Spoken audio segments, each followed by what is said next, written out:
Hello, we continue with Hashem, Torah Zayin in the second part, second Likutey Moharan,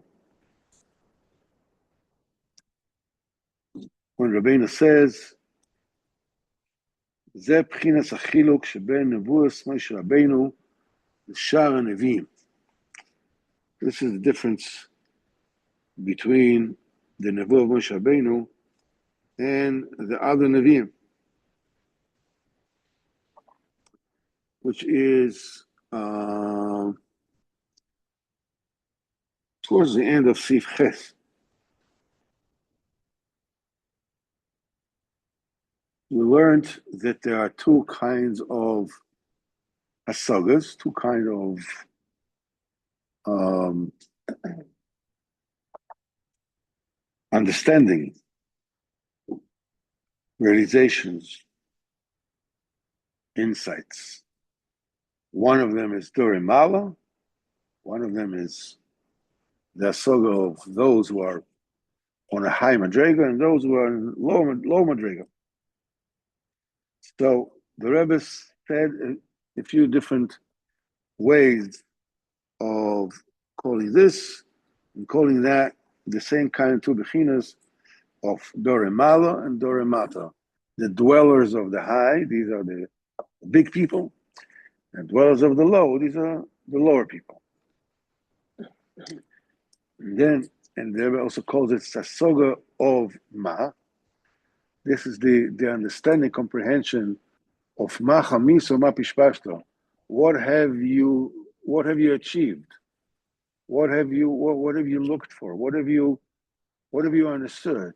This is a very, very high level when a person realizes he's embarking on a new asaga, that he realizes that as much as he learned to learn the entire Torah, the entire, the Talmud Bavli and Yerushalmi, Kisva, Rizal, Shulchan Aruch, Poskim, everything, and he thinks, I already know something, right?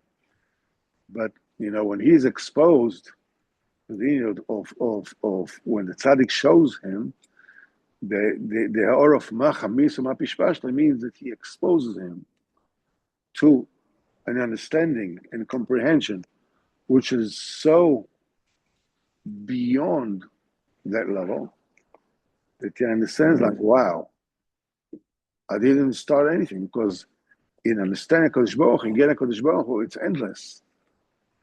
No matter how big you are, how high you are, you haven't even started yet, because Kodesh Baruch Hu is endless. This is mechamita, the soga of ma, mechamisa ma pishpashta. What have you found? What have you searched for? What have you understood? But this is the soga just of the big people. However, there is also a soga of Durei Mata, the soga of the dwellers of the earth, as it says, dwellers, the lower dwellers. Amen. This is a saga of Melokol Haaretz Kavoidei. The land is filled with Kodesh Baruch Hu. Not Kodesh Baruch Hu. It's everywhere. He can't perceive it anywhere. This is the saga that the tzaddik shines to the people who are low, because Baruch Hu is with them. Baruch Hu is with them all the time. You think that you're far. You think that there's no hope for you. You think that that's it. My goose is cooked. There's nothing else. No, because Baruch Hu is with you, and He loves you.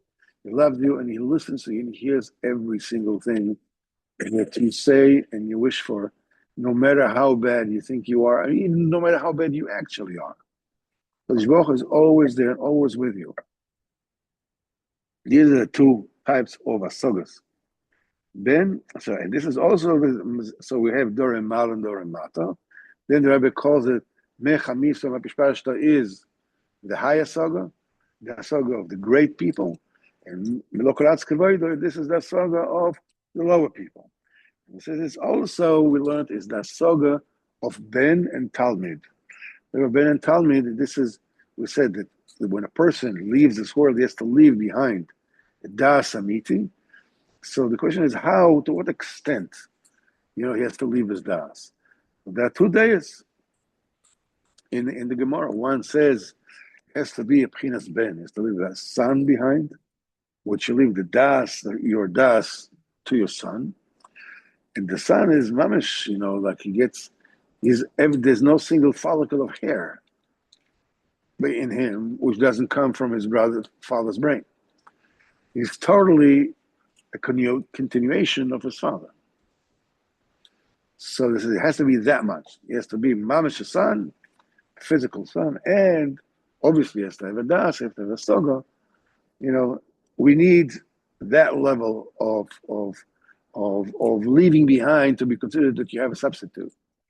The other day in the Gemara is a little more meiko, and he says just Talmud is enough. You have a student, it's good enough. It doesn't have to be mamish, biological son. Just students, good enough. So we have mechamita and melokolatz kavoidoi, dore malo and dore mata. Now we have ben and talmid, the same bechinas in different names. It works on all these levels. Now Rabbeinu says, "V'zeh bechinas achiluk sheben nevus Moshe Rabbeinu sh'ar neviim." There's a difference of the saga of Moshe Rabbeinu, the nevu of Moshe Rabbeinu, and all the other neviim. Moshe Rabba Spakloria Meiro. Moshe Rabbeinu saw in a clear vision. Rabba Spakloria she'eino Meiro. And they saw, all the neviim saw in a vision which wasn't clear. In other words, the nevuah that all the neviim got, Moshe Rabbeinu said, got what the Kodesh Baruch Hu was saying straight out. The neviim had to get it through a reflection of the light of Kodesh Baruch Hu. In the time of the neviim, usually how would the Novi would get nevuah? The Novi, would have this kind of I guess you call it meditation.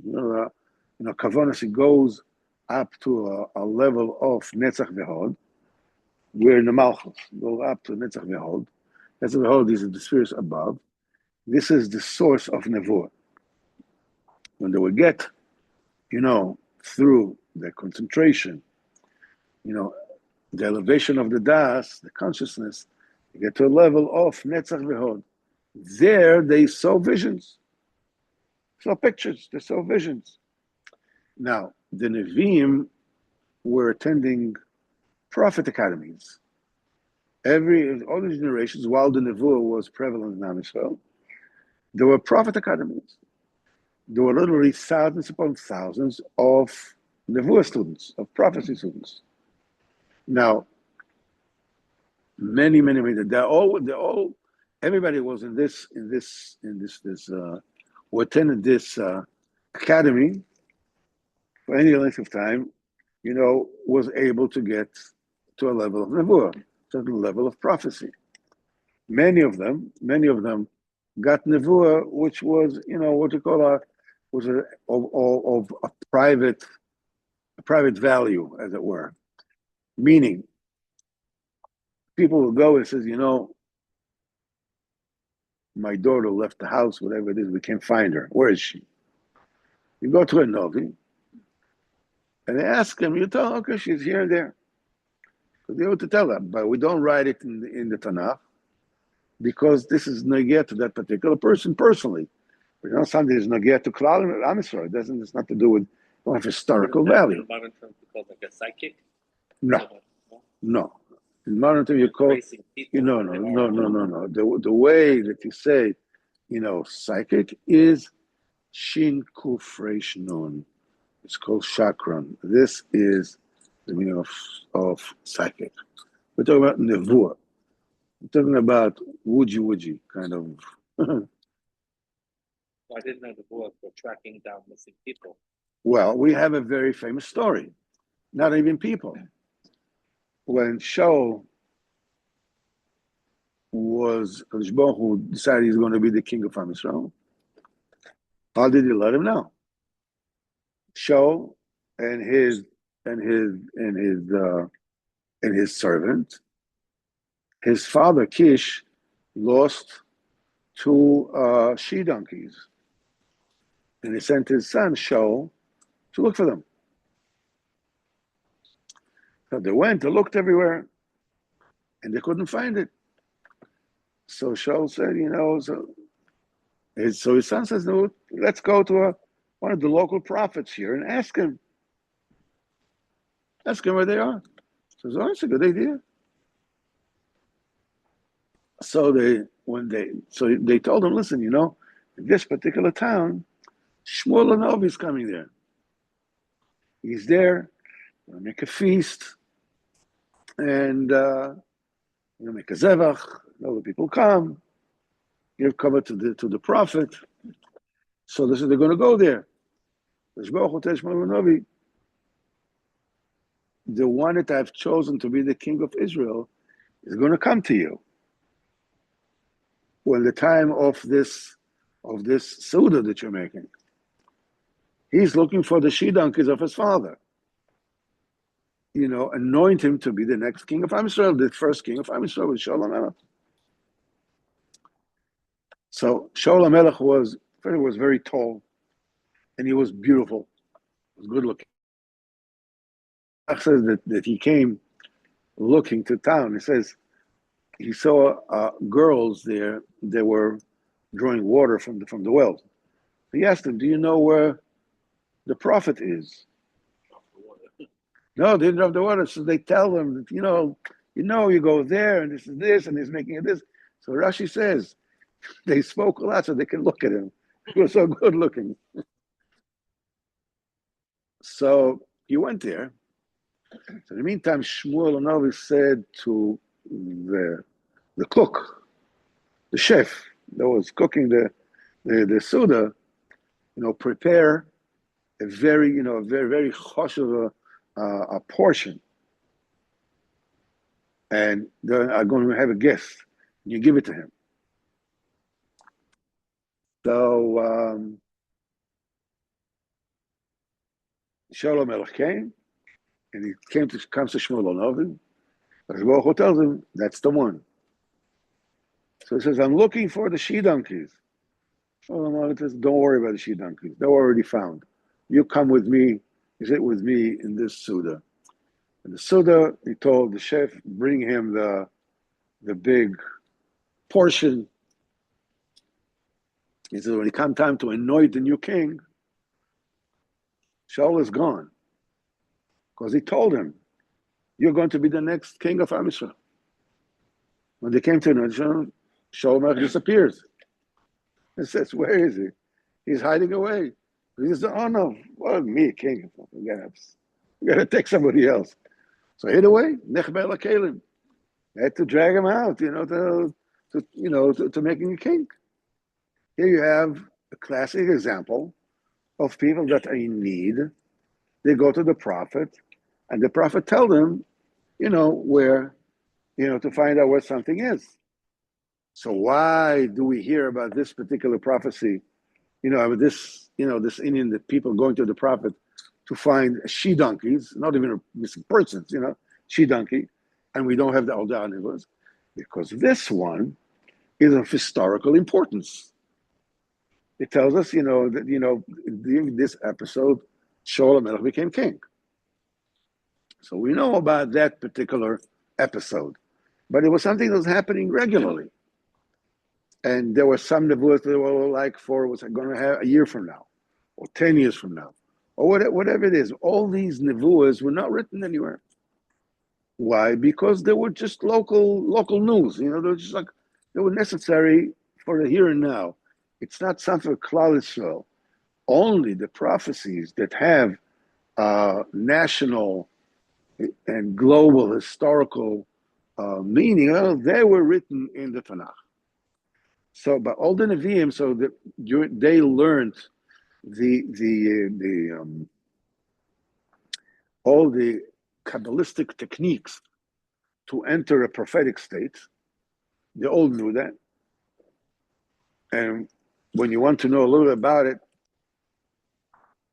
we have Sefer Yetzirah that was Miyuchas to Avraham Avinu, sometimes to Yaakov Avinu. And we have the Gemara that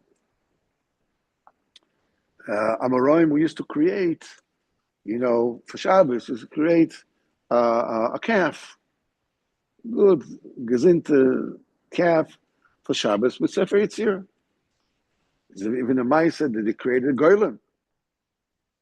And one of the Amoraim sent it to the other. And he asked him, spoke to him, he says, he couldn't speak because a Goyim cannot speak. So he says, you're probably created by one of the Chaverim. And it's in a way, disintegrated, whatever. When the Maharal of Prague created the Golem, so he used his son-in-law together with him. They had to be able, to keep themselves in a level of concentration. I don't know if it was 24 hours or 48 hours. What do you mean? Try to, say yourself in your mind to stop thinking. Just stop thinking. How long can you do that for? A second. After a second or two, you suddenly have a thought. Hey, I'm not thinking, which of course is a thought. In that level of, so what you can do is you can stop thinking, and then it throws you out again. Then you stop thinking, it throws you out again. And you get used to it. If you practice, you're able to stay in that state of not thinking, that neutral state, where you are open to suggestions and so forth and so on. They had to keep themselves in that quote unquote, not thinking state to be able to create the Goyim for 48 hours straight. We can never do it for a second. So you can see what it means. There were academies. And basically, they learn all the prophetic techniques, that are involved in getting into a prophetic state. And Yecheskel Anovi was the last prophet, and that's why you have the vision of the chariot. That in it is all the ABC, all the techniques of getting into prophetic vision, because there's going to be no prophecy anymore, but in the future there will be. Everything is included in the vision of the chariot. This is what we read in Shavuos, Chazon HaMerkava. But nevertheless, the Nevi'im, when they would ascend to the level of Netzach V'Hod, and there they would see a vision, they would see pictures, whatever visions. Now, in the academy of prophecy, they learned how to interpret what they saw into a message. Many times they had to do various physical things, which were in the sort of the nevuah, and in the physical action, were able to understand the nevuah. Like there's the nevuah with Yirmiyahu. Baruch Hu told him you should lie for 6 months on one side and for 6 months on another side, physically. And different kind of, different Nevi'im, different things that they needed to do physically, to bring about that particular vision Kodesh Baruch Hu wanted to convey to them. In other words, because Moshe Rabbeinu, however, he got not only the vision, he also got the words. Exactly the words that the Kodesh Baruch Hu wanted him to say. It's not that you understand. That's why when Moshe Rabbeinu prophesied, he says, Zeh Adover Shalom Hashem. This is what Hashem said. All the other Nevi'im says, Ko Amar Hashem. Like that, Hashem said. Not this is what he said, but like this. What I'm telling you is a reflection. The refraction of the light of Hashem, it comes down to the Novi. The Novi says, so when Moshe Rabbeinu is called, that this prophecy is a speklorim me'ira, it's a clear lens, a clear vision. All the Nevi'im, they got it with a cloudy, and not illuminated vision, which means they got it through a reflection. or a different level of nevuah. For instance, Yeshayahu was higher than Yirmiyahu. So by Yeshayahu, they both says, "Vayeretz Hashem," and I saw Hashem. So they said the chariot or whatever that they saw. I mean, Yirmiyahu or Yecheskel, I'm not sure. I think in Yecheskel. So Yeshayahu says, "Umare Odom." I love this. Umare Odom says, "in the vision of a person." I saw a vision of a person, and so I'm sorry. Odom Lavi Lamali says, "I saw a man above it." In other words, this is a reflection of the vision that he saw.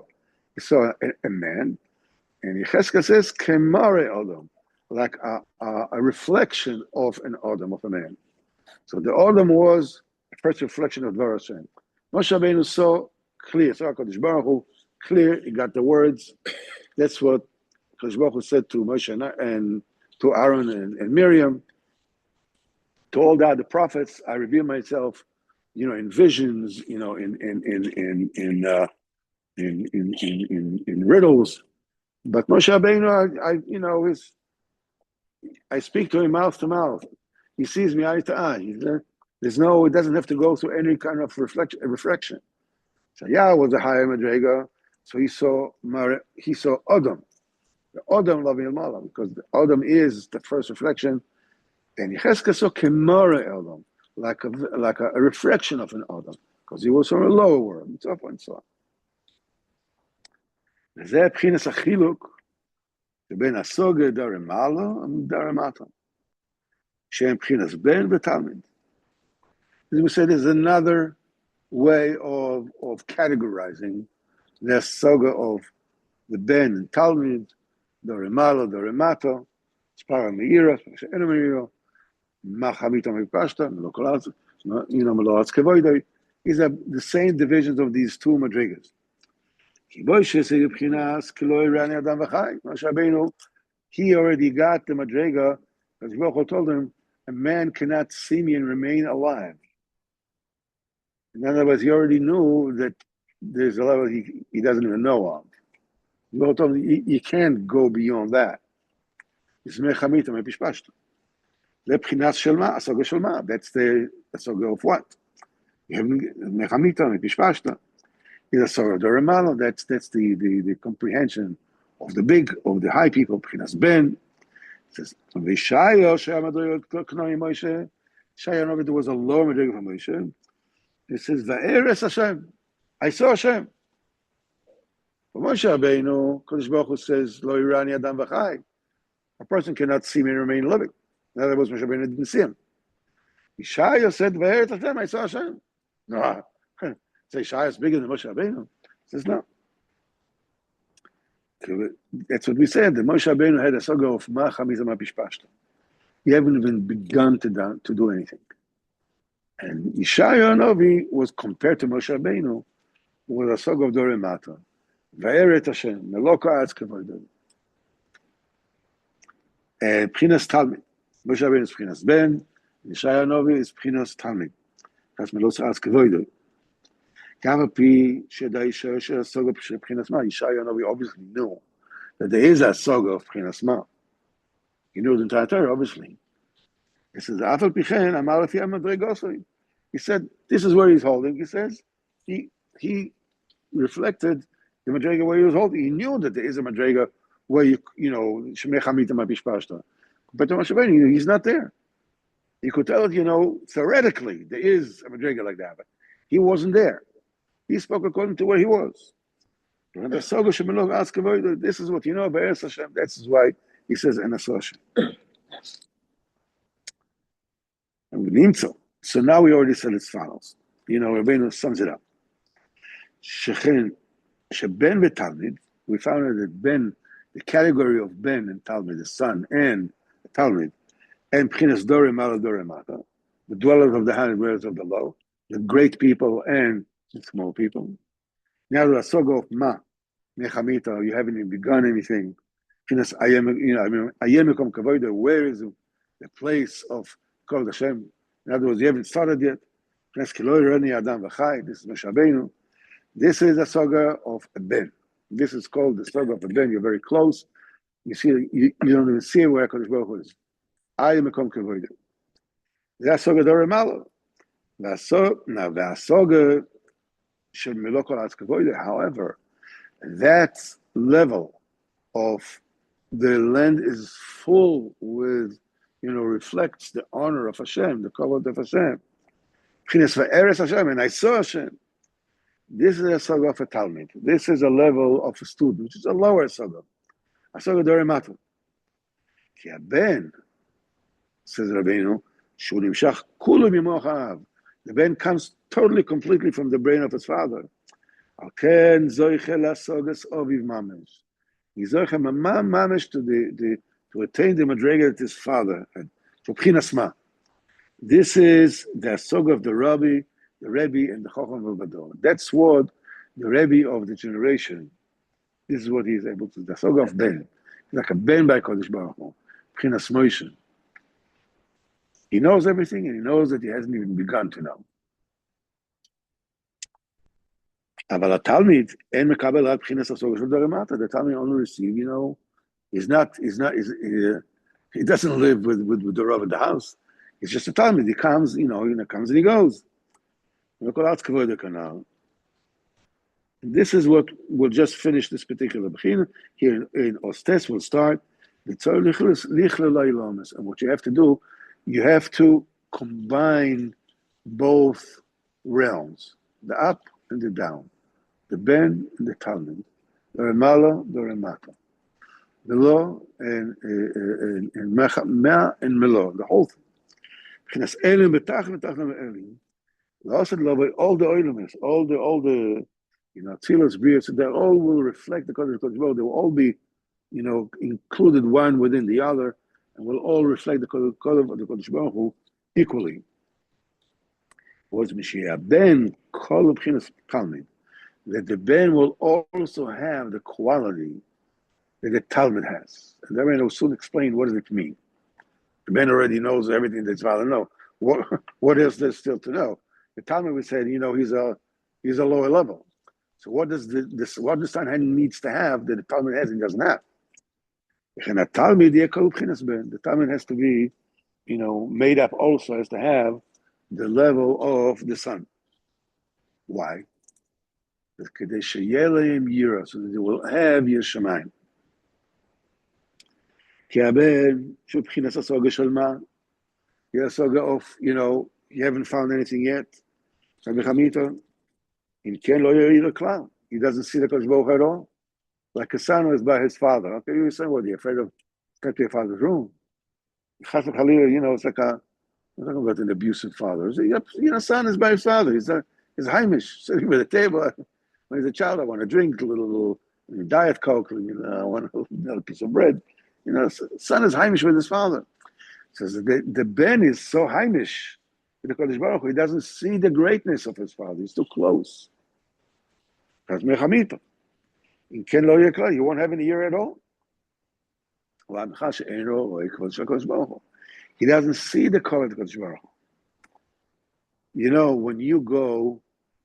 When you see like a tish of a big Rebbe, and his son is there, okay? And the Chassidim are sitting there. They have tremendous year from the Rebbe. The covet of the Rebbe. They're sitting there.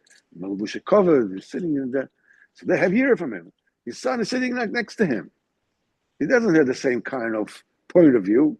That's his father, because his father is in the house. Now his father is outside the house. He doesn't have this perspective of seeing the other. Oh, he doesn't have that. The son needs to have that. That's the sort of the Talmud. The son has to have the ability of distancing himself, which is the position of the Talmud. Be able to see, have a year from his father.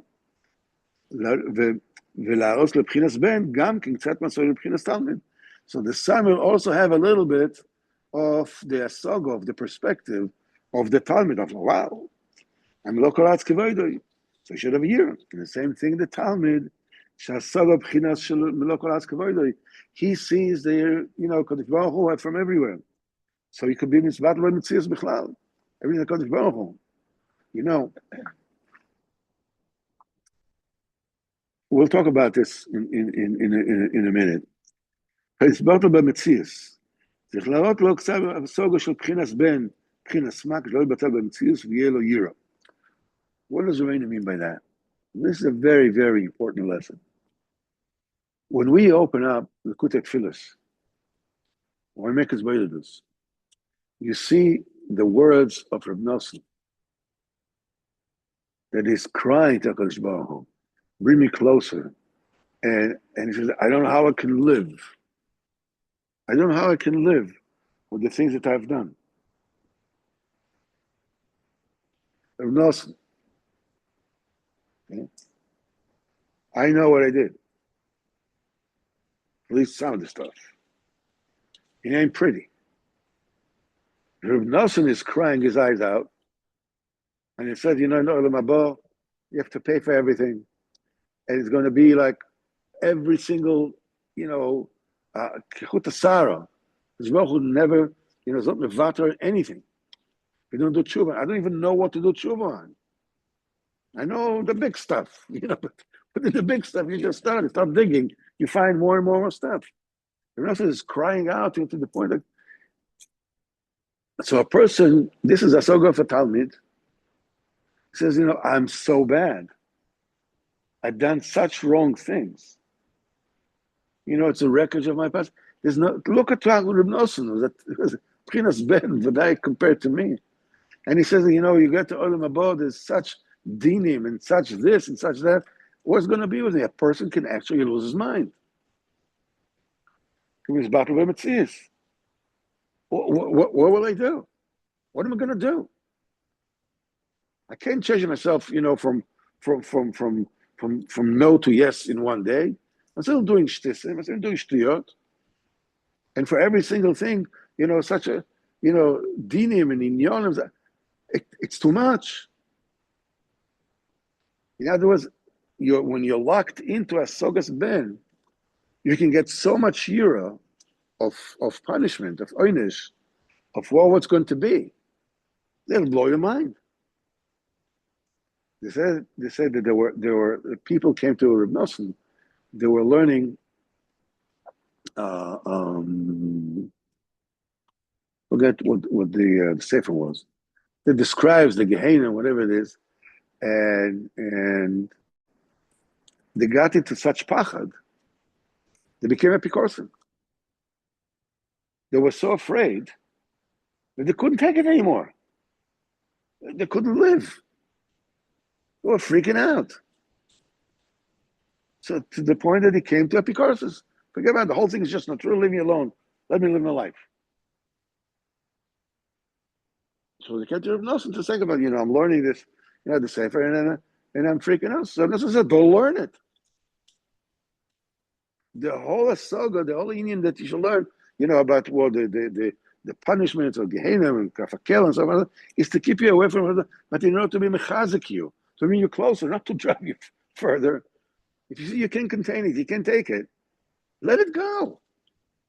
Let it go. You need a saga for a son. A son is sitting right next to their father. Father happens to be the Rebbe, no problem. You know, he started. So Pchinas Ben cannot exist only with that perspective. If I'm so far, and woe to me, you know, whatever it is, I'm going to get punished, whatever it is, and it's finished because I have no chance in the world. You have to have a certain kind of a saga of a Ben, because of a Ben. Don't worry about it. Because Baruch Hu is with you, and to block out, as it were, you know, the light of the Eretz Talmud, of the sphere of Yes Einish, so you're able to subsist.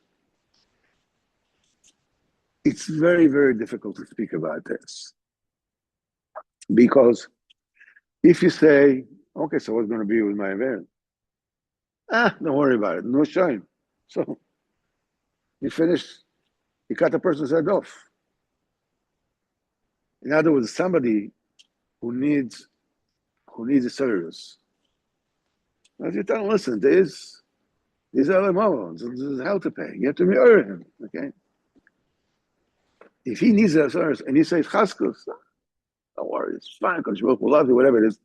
That's it, you killed him. He needs to be shaken up. However, somebody who needs his chaskas, and you give him service, and you tell him, there's hell to pay, whatever it is, you killed him also. He's already broken. You have to understand. You have to come to Kodesh Baruch Hu and speak to him and tell him, where's your Madrega? Either you don't feel anything. I think everything is not that thing. I'm fine. I know I'm not fine, all right. But, basically, between you and me, I'm fine. What else can I do? I go to shul, I daven, I learn. I'm fine. So you need service, you need yira. But somebody who is totally broken,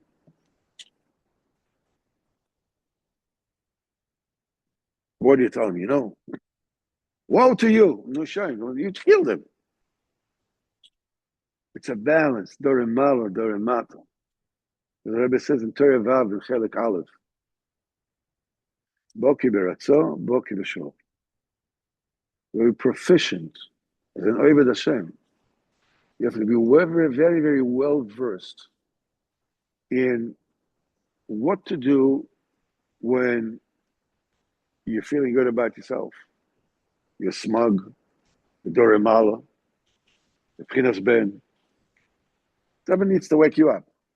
You need a little bit of a soga of Talmud.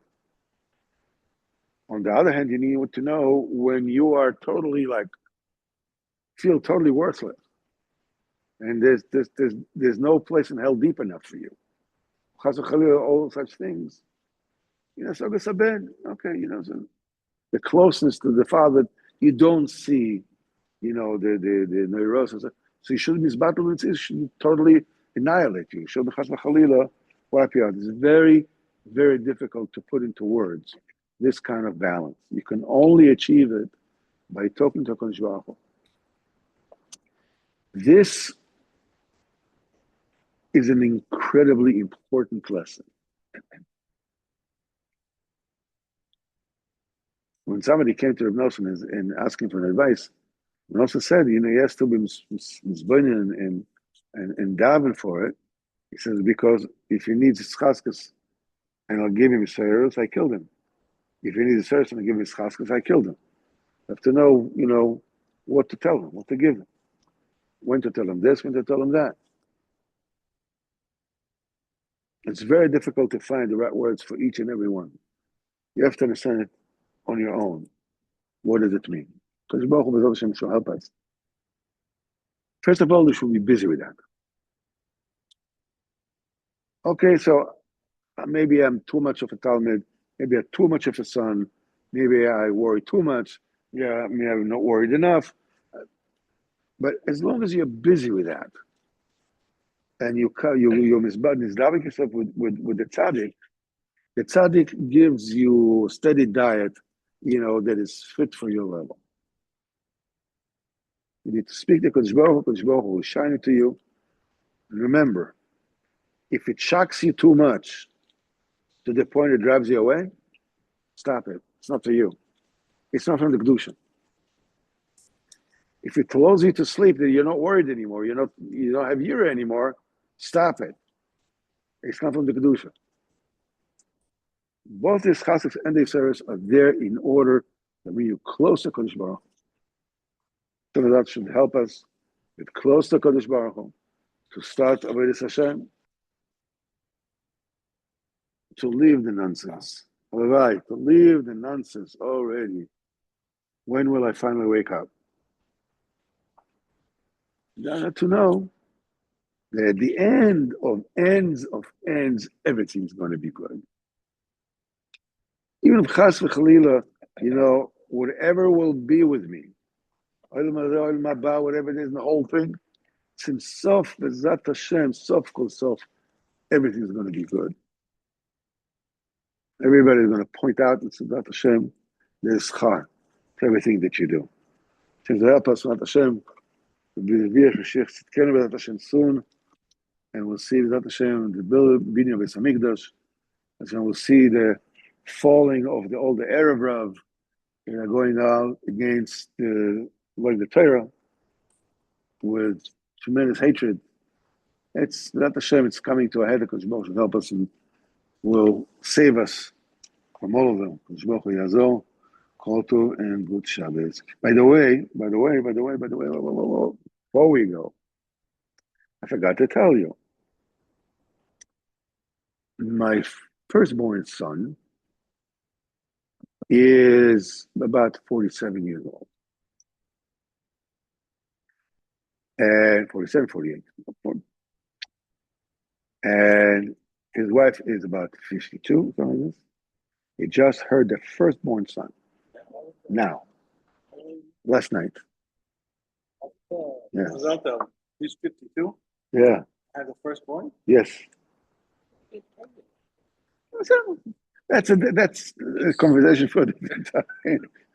Call to Refuah Shlema for Dina Bas Chana, Barach Hanoel B'dat Hashem, Yizkor Ov V'Yinu Lachnis Al Bris Shalom Avinu, Be'ito B'Zmano B'dat Hashem, B'Zmano B'dat Hashem. Yeah, Kol Tov should be regarded as Torah Chub, Masim Torah B'dat Hashem. Kol Tov. This year is for her, their schus and the schus of their baby. B'dat Hashem. Kol Tov.